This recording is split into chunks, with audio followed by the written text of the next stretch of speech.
President. Really?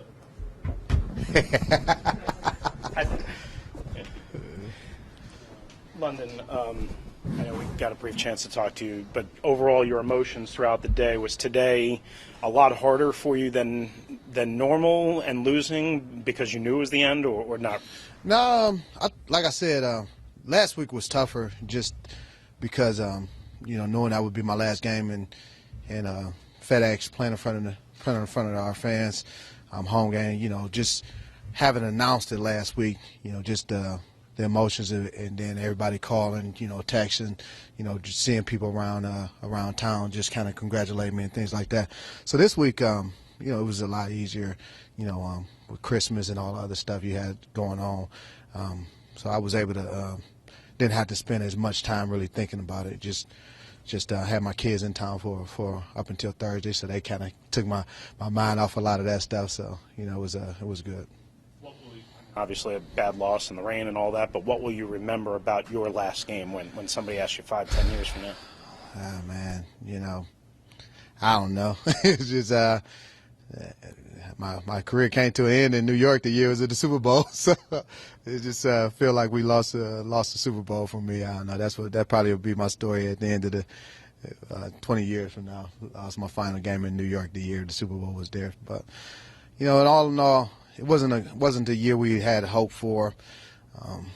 Finishing the year 3-13, very disappointing.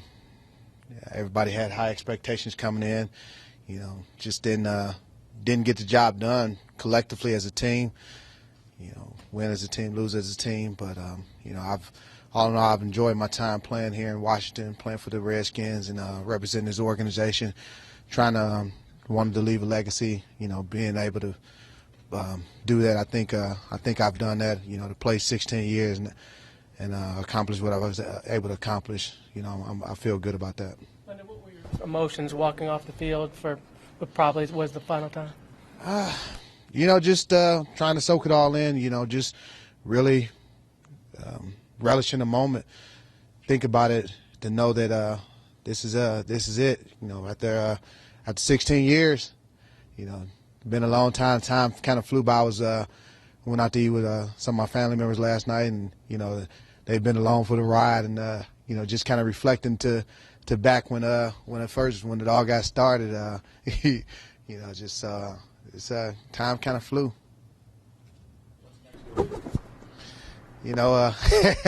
I'll take some time, look at my options, explore.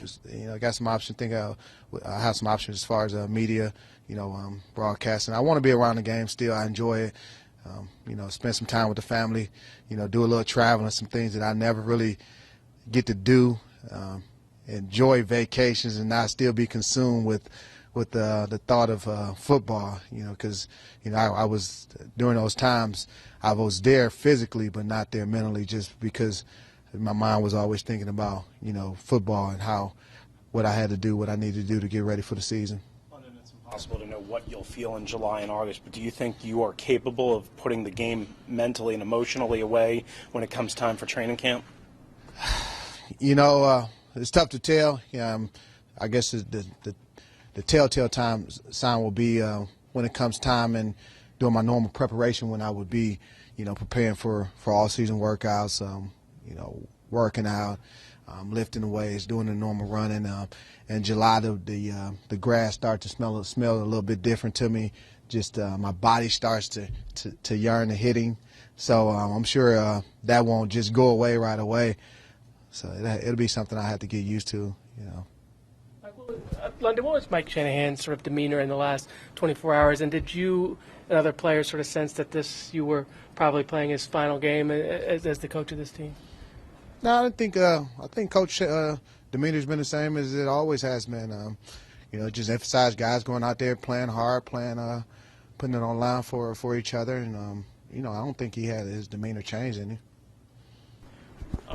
Now that it's over, outside of that small chance, what does the consecutive game streak mean ultimately to you? Man, when you look at it and you see it to know that 256 games, consecutive play, never missed a game. I mean, it's something I never could fathom. You know, it's hard to appreciate while you're involved with it, while you're doing it. It's just one of those things where before I knew it, I hadn't missed a game. I really, when you get to 200, you know, I was at 199, and then, you know, like, man, I'm about to play my 200 consecutive game. That's when, you know, that milestone was pretty significant for me, and to play all my games, never missed it.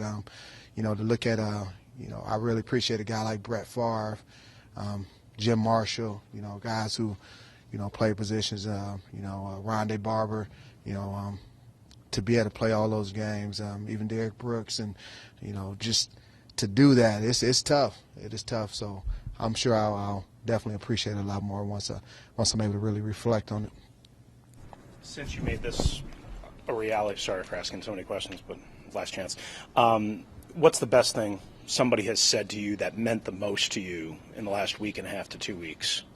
About you know, I was last week. B.J. Blanchard, who's the longtime Redskins, you know, executive. I mean, assistant over there. She's been there, I don't know, about 30 years, I guess. And she was like, London, you know, we're gonna miss you, and you know, and I'm not just talking about on the field. It's like, just, you've meant so much to this organization, you know. So when she said that kind of let me know that I did what I set out to do, and that's make a legacy, leave an impact on people.